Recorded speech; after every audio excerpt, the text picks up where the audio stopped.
याद करना। जो हमारा आता है b equal to 1/4 epsilon 0 k into q/r। हमें ये डेरिवेशन सिद्ध करना है। तो आज का हमारा डेरिवेशन क्या है कि बिंदु आवेश के कारण r दूरी पर वैद्युत विभव का सूत्र ज्ञात करना। ये हमें डेरिवेशन सिद्ध करना है। अब इस डेरिवेशन को सिद्ध करने से पहले हमें एक चित्र बनाना पड़ेगा, उस चित्र के बारे में समझना पड़ेगा। और अगर आपको ये चित्र समझ में आ गया तो उम्मीद करते हैं कि आपको डेरिवेशन आसानी से और बहुत ही अच्छे तरीके से समझ में आ जाएगा। तो आइए हम पहले चित्र बनाते हैं। तो चित्र में क्या है, सबसे पहले हम एक लेते हैं बिंदु आवेश, और बिंदु आवेश से r दूरी पर एक बिंदु P लेंगे, जहाँ पर हमें क्या करना पड़ेगा, वैद्युत विभव का मान निकालना पड़ेगा। तो सबसे पहले हम यहाँ पे एक चित्र बना ले रहे हैं।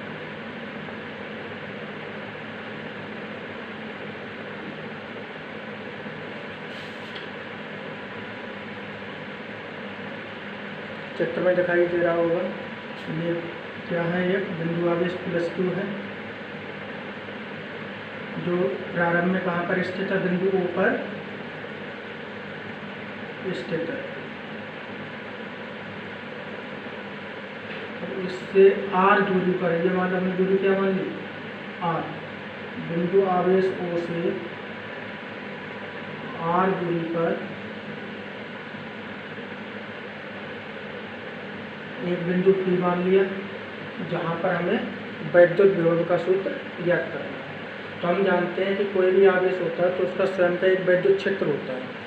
तो हमने ये मान लिया कि जो बिंदु आवेश है +q, तो इसका जो वैद्युत क्षेत्र वो इस तरीके से होगा, इस तरीके से, अर्थात बिंदु P तक इसका वैद्युत क्षेत्र होगा।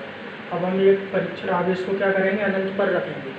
तो बिंदु P से अनंत दूरी पर, या +q आवेश से कहाँ, अनंत दूरी पर एक परीक्षण आवेश Q0 रख दिया। कितनी दूरी पर, अनंत दूरी पर, जैसे हम लिख सकते हैं अनंत दूरी पर एक परीक्षण आवेश Q0 रख दिया। अब इस परीक्षण आवेश को हमें क्या करना है, Q0 को बिंदु P तक लेके आना है, और बिंदु P तक लेकर जब हम आएंगे तो हमें कार्य करना पड़ेगा। तो वह कार्य उस बिंदु पर क्या कहलाएगा, वैद्युत विभव कहलाएगा। तो इसका मतलब ये तो समझ में आ गया होगा कि अगर हमें वैद्युत विभव निकालना है तो वैद्युत विभव निकालने के लिए हमें क्या करना पड़ेगा, कार्य निकालना पड़ेगा। और जब कार्य निकालेंगे वही कार्य उस बिंदु पर वैद्युत विभव कहलाएगा।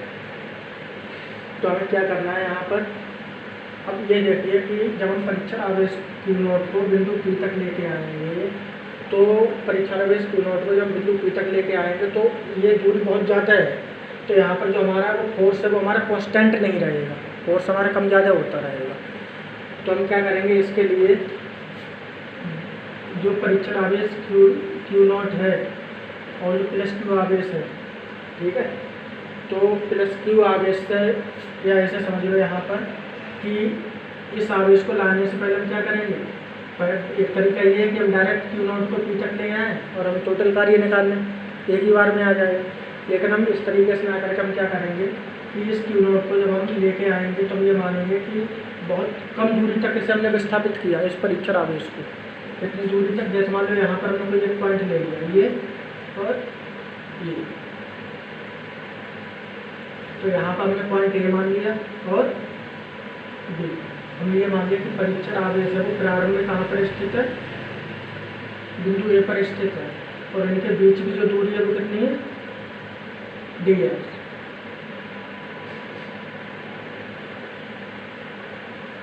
इनके बीच की जो दूरी है, मतलब A और B, अर्थात जो परीक्षण आवेश को हमने बिंदु A से B तक विस्थापित कर दिया या वैद्युत क्षेत्र के अंदर लेके आए, तो A और B ये बहुत कम डिस्टेंस है, तो अल्प विस्थापित होगा, तो हमें अल्प कार्य भी करना रहेगा। लेकिन ये मानेंगे कि +q आवेश से बिंदु A तक की जो दूरी है चित्र में,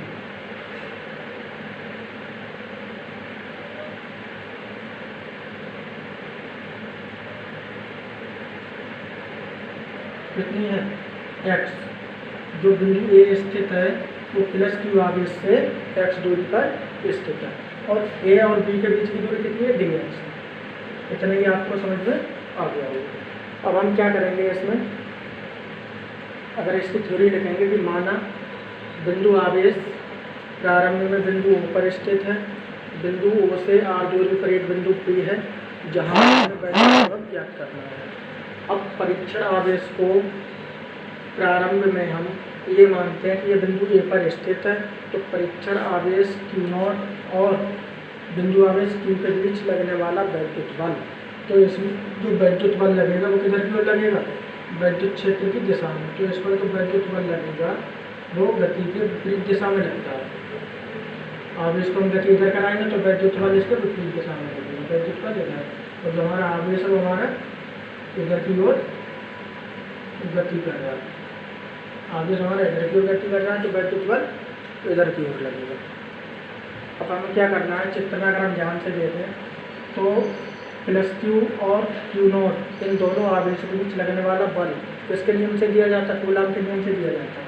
तो हम लिखेंगे कि प्लस क्यू व Q0 के बीच लगने वाला वैद्युत बल किसके नियम से, कूलम के नियम से। तो कूलम का नियम होता है F बराबर 1/4πε0 के। अब कूलम का नियम होता है Q1 Q2, इसका मतलब आवेश कौन कौन सा Q और Q0 है, तो हम लिखेंगे Q0 अपॉन r², r का मतलब इन दोनों आवेशों के बीच की दूरी x²। समीकरण नंबर 1। अब हम क्या करेंगे, फिर परीक्षण आवेश को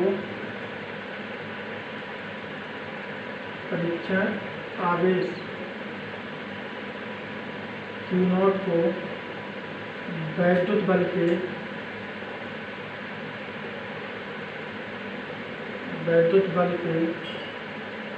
विरुद्ध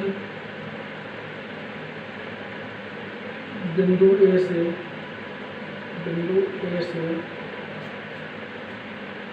B तक लाने में किया गया कार्य। तो कार्य का फार्मूला होता है dW, क्योंकि हम A से B अल्प दूरी पर लेके आ रहे हैं, बहुत कम डिस्टेंस लेके आ रहे हैं, तो कार्य भी कम किया जाएगा।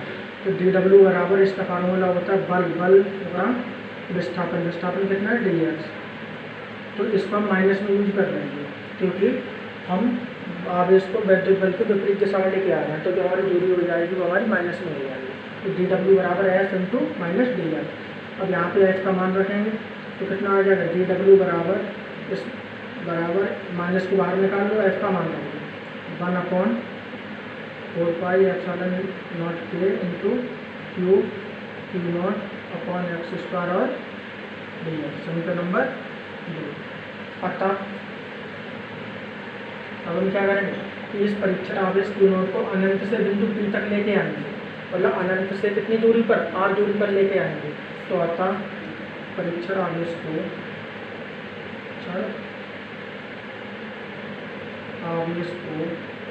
अनंत से r दूरी तक लाने में किया गया कार्य। तो r दूरी तक लाने में जो कार्य किया जाएगा वो कितना किया जाएगा वो हमें बताना है। तो लाने में किया गया कार्य, मोबाइल को थोड़ा सेट कर दे रहे हैं।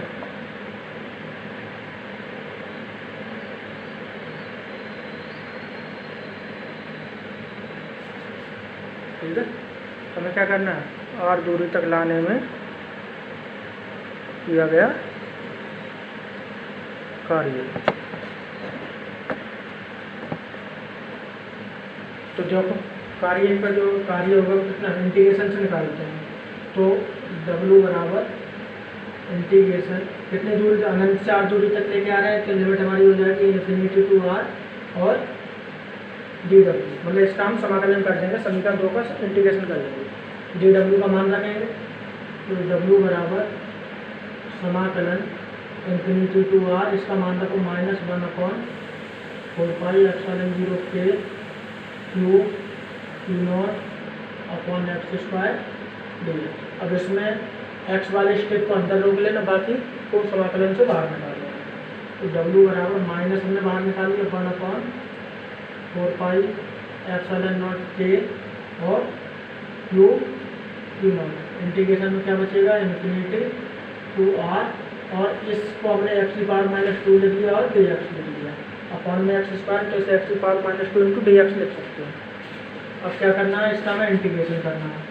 तो इंटीग्रेशन आप लोग जानते ही होंगे, तो -1 अपॉन 4 पाई एप्सिलॉन नॉट 0 के क्यू नॉट, और इसका जो इंटीग्रेशन होता है वो क्या होगा, एक्स की पावर -1 अपॉन -1 और लिमिट इन्फिनिटी टू आर। तो यहाँ से डब्ल्यू बराबर माइनस, इसको बाहर निकाल लें तो माइनस माइनस प्लस हो जाएगा, तो 1 अपॉन 4 पाई एप्सिलॉन नॉट के क्यू नॉट, और इसे हम 1 अपॉन एक्स लिख सकते हैं, एक्स की पावर -1 को, और लिमिट इन्फिनिटी टू आर। अब इसमें हम लिमिट लगा देंगे, तो डब्ल्यू बराबर 1 अपॉन 4 पाई एप्सिलॉन नॉट के Q not, upper limit minus lower limit. Upper limit कितनी है आर, तो एक्स जगह एक बार आर रखोगे तो 1 अपॉन आर माइनस एक बार इन्फिनिटी।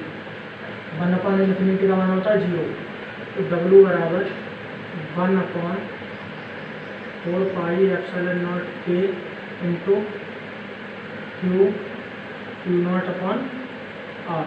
अब जो क्यू नॉट है इसको हम इसके अपॉन में ले आए डब्ल्यू के, तो डब्ल्यू अपॉन क्यू नॉट बराबर कितना बचेगा, 1 upon 4 pi epsilon not K into Q upon R. अब डब्ल्यू अपॉन क्यू नॉट क्या कहलाता है, वैद्युत विभव, इलेक्ट्रिक पोटेंशियल, या इसकी जगह हम लिख सकते हैं बी, तो बी बराबर 1 upon 4 pi epsilon not K into Q upon are.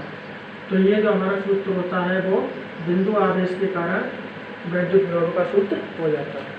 तो इस तरीके से हम इस डेरिवेशन को सिद्ध कर सकते हैं। दोस्तों उम्मीद है कि ये डेरिवेशन आपको समझ में आ गया होगा, और हमारी वीडियो को अंत में लाइक करना और सब्सक्राइब करना ना भूलें।